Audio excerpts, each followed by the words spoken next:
नमस्कार.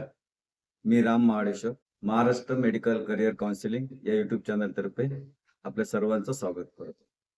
30 एप्रिल 2026 रोजी एनटीएने dress code बाबत एक नवीन अपडेट जाहीर केला. खरं तर अपडेट हा काल आला आणि या अपडेटमध्ये काय नवीन गोष्टींचा समावेश केला आहे ते आपण आज या व्हिडिओमध्ये पाहणार आहोत. खरं तर या अपडेटची आवश्यकता नव्हती असे बऱ्याच लोकांचं मत आहे, पण तसं नाही. एनटीए ही एक्झाम जी आयोजित करते ती पूर्ण भारतासाठी असते. भारताचा खंडप्राय विस्तार लक्षात घेऊन या ठिकाणी या सूचना आलेल्या आहेत. त्यामुळे या नवीन नोटिफिकेशन मधील सर्व सूचनांचे आम्ही स्वागत करतो आणि या विद्यार्थ्यांपर्यंत चांगल्या प्रकारे पोहोचविणे आवश्यक आहे असे एनटीएचे मत आहे. त्यानुसार आम्ही आपणास हा व्हिडिओ घेऊन आलेलो आहोत. या ड्रेस कोड नोटिफिकेशन बाबत महत्वाची गोष्ट अशी आहे की आमच्या चॅनलने यापूर्वीच ड्रेस कोड बाबत सविस्तर 2 व्हिडिओ तयार केलेले आहेत.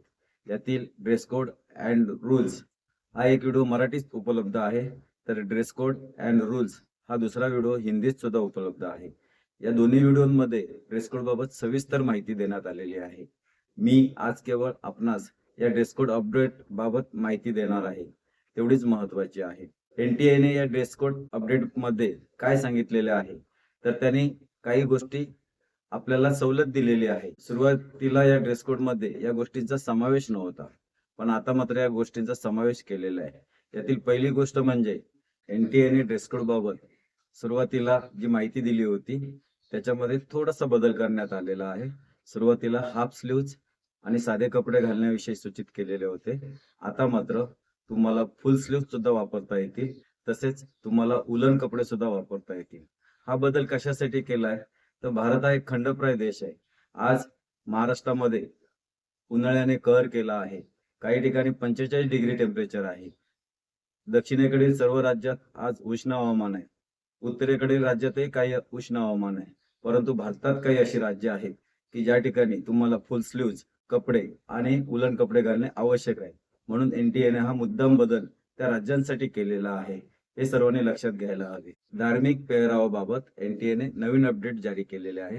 धार्मिक पेहराव घालून तुम्हाला परीक्षा केंद्रावर येता येईल, पण त्यासाठी तुम्हाला परीक्षा केंद्रावर फ्रिस्किंगसाठी तपासणीसाठी लवकर यावे लागेल. आजही ऍडवायझरी मध्ये पुन्हा हाच मुद्दा नमूद करण्यात आलेला आहे. तुम्ही धार्मिक पेहराव किंवा तुमच्या धर्मासंबंधित आवश्यक पेहरावामधील वस्तू घालून त्या ठिकाणी नीट सेंटरवर जाऊ शकता, परंतु तुम्हाला तपासणी करण्यासाठी फ्रिस्किंग करण्यासाठी एनटीएने दिलेल्या वेळेमध्ये म्हणजेच साधारण सकाळी 11 ते 12 या वेळेत तिथे पोहोचणे आवश्यक आहे. यानंतरचा पुढचा मुद्दा आहे चप्पला संदर्भात. एनटीएने जारी केलेल्या ऍडवायझरी मध्ये चप्पल हे साधे असावे, लो हिल्स असावे आणि शक्यतो शूज वापरू नये अशा प्रकारे त्यांनी या ठिकाणी नवीन अपडेट जारी केलेला आहे. पुढचा मुद्दा आहे पाण्याच्या बाटली संदर्भात. वॉटर बॉटल ही ट्रान्सपरंट हवी, त्यावर कोणत्याही कंपनीचे लेबल अथवा ती रंगीत असू नये याकडे सर्वांनी काळजी घ्यायची आहे. तुम्हाला तुमच्या घरचे पाणी घेऊन जाता येईल, मात्र वॉटर बॉटल ही ट्रान्सपरंट हवी याकडे सर्वांनी लक्ष द्यावे. या नोटिफिकेशन मध्ये एनटीएने तुम्हाला सर्व विद्यार्थ्यांसाठी नीट परीक्षेसाठी शुभेच्छा दिलेल्या आहेत आणि महाराष्ट्र मेडिकल करिअर काउन्सिलिंग या युट्यूब चॅनल तर्फे आपणास मी राम महाडेश्वर पुन्हा एकदा शुभेच्छा देतो आणि हा नवीन अपडेट आपल्यापर्यंत पोहोचवण्यासाठी हा व्हिडिओ तातडीने घेऊन आलेलो आहे. तुम्ही हे सर्व अपडेट समजून घ्या. तसेच तुम्हाला ड्रेस कोड संदर्भात जर अधिक माहिती हवी असेल तर आमच्या चॅनलवरील ड्रेस कोड हे व्हिडिओ पाहायला विसरू नका. एनटीएने दिलेले हे सर्व अपडेट्स आपल्यासाठीच आहे, त्यामुळे या सर्व नियमांचे पालन करा.